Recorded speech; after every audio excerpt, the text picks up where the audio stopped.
मंडावर ग्रामीण शिक्षा और सामाजिक परिवर्तन को समर्पित प्रयास एक कदम बदलाव की ओर।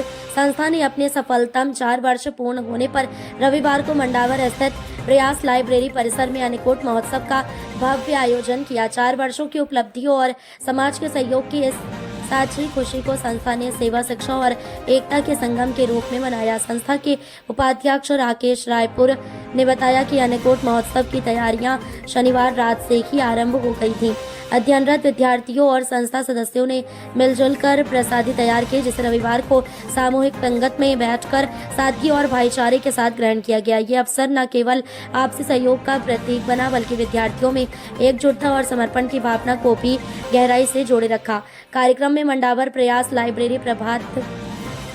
लाइब्रेरी प्रभारी मानसिंह नौरंगपुरा सहित संस्था से जुड़े राजन मीना, नवरंग मीना, दिनेश चंद सैनी, हेमेंद्र चक्री, हरकेश प्रजापति, डॉक्टर किशोरी लाल बैरवा, श्यामलाल अमरपुर, प्रकाश चंद पिलवा, राजभान सैनी और मुकेश सैनी सहित बड़ी संख्या में विद्यार्थी और सहयोगी मौजूद रहे। सभी ने एक स्वर से संस्था के 4 वर्ष के निरंतर प्रयासों और निस्वार्थ सेवा कार्यों की सराहना की और समाज में शिक्षा के प्रसार के लिए आगे भी मिलकर काम करने का संकल्प लिया। संस्था के सदस्यों ने बताया कि प्रयास संस्था का उद्देश्य ग्रामीण युवाओं को निःशुल्क अध्ययन सामग्री, प्रेरणा और मार्गदर्शन उपलब्ध कराना है, ताकि वे प्रतियोगी परीक्षाओं में सफलता प्राप्त कर आत्मनिर्भर बन सकें। 4 वर्षों में संस्था ने न केवल सैकड़ों युवाओं को अध्ययन से जोड़ा है, बल्कि सामाजिक सहयोग, सहभागिता और सकारात्मक सोच की मिसाल पेश की है। संस्था के 4 वर्ष की इस यात्रा ने यह सिद्ध कर दिया कि सच्ची नियत और सामूहिक प्रयासों से बदलाव की राह गाँव से शुरू होकर समाज के हर कोने तक पहुँचाई जा सकती है। आज यहाँ प्रयास लाइब्रेरी और प्रयास संस्था की तरफ से यहाँ अन्नकूट प्रोग्राम महोत्सव आयोजित किया गया है। इससे लेकर आपका क्या कहना है? मनोज जी, सभी छात्र छात्राओं के मन में था और काफ़ी दिनों से हम सभी संस्था के मेंबर्स भी एक साथ बैठना चाहते थे, तो एक उचित अवसर था। छात्र छात्राओं ने सलाह दी कि सर अन्नकूट वगैरह बनाया जाए, तो छात्रों के विचारानुसार और उनकी भावनाओं की कदर करते हुए और हम सभी साथियों के मिलन हेतु हमने ये कार्यक्रम यहाँ रखा। सबसे पहले तो हम आपसे वार्ता के दौरान जानना चाहेंगे कि आप प्रयास संस्था में हैं, आपका नाम और आपका परिचय।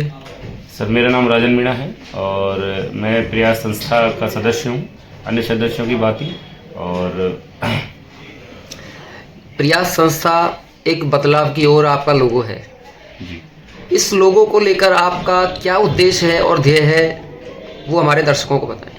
बिल्कुल मनोज जी, अभी इसी नवंबर माह में 7 नवंबर 2021 को सभी साथियों की सहायता से घाटा सहजा में हनुमान जी के मंदिर पर प्रयास संस्था का प्रादुर्भाव हुआ था, जहाँ हम सब लोग बैठे थे और जहाँ हम सब बैठने के बाद एक स्नेह मिलन के बाद हम सब एकत्रित हुए, काफ़ी लोग आए और सबने कहा कि आज हम जो विभिन्न समाजों के सभी समाजों के लोग जो मिलकर बैठे हैं, तो क्या इसका कोई उद्देश्य निकलेगा क्या? तब एक संस्था का जन्म हुआ, प्रयास एक कदम बदलाव की ओर। इसमें जो शब्द लगाया गया एक कदम बदलाव की ओर, इसका उद्देश्य है कि समाज में वर्तमान में हमारे आसपास के परिवेश में जो नकारात्मक परिस्थितियां हैं उन सब में बदलाव हो, चाहे वो शिक्षा भी चाहे शिक्षा हो, चाहे किसी अंधविश्वास हो, कोई कुरीतियां हो, चाहे किसी गरीब की मदद हो, चाहे अन्य प्रकार की चीज़ें हो, सब में नकारात्मक परिस्थितियों में हम सभी सदस्यों के माध्यम से बदलाव के लिए प्रयासरत हैं।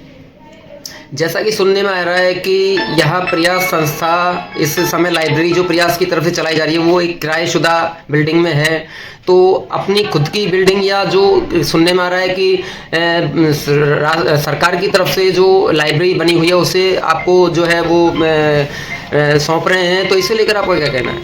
सर, ऐसा भी कोई योजना नहीं है कि हमको कोई सौंप रहा है, इसकी कोई हमें जानकारी भी नहीं है। सरकारी बिल्डिंग सौंप रहा है और वर्तमान में हमारी 4 लाइब्रेरियाँ सभी सदस्यों के माध्यम से एक महुआ, एक मंडावर, दो महुआ, एक मंडावर, एक घाटा सहजा में कार्यरत हैं और सभी जो विभिन्न समाजों के लोग हैं, सभी जो भामाशाह हैं, अपने जन्मदिन के उपलक्ष्य में, अपनी शादी के वर्षगांठ के उपलक्ष्य में या मासिक रूप से सहयोग करके सभी जन सहयोग से संचालित है, किसी एक का कार्यक्रम नहीं है और सभी का आशीर्वाद रहा। मंडावर महुआ के सभी जो हमारे बड़े बुजुर्ग हैं, जो साथी हैं, उनका आशीर्वाद रहा, स्नेह रहा, प्रेम रहा।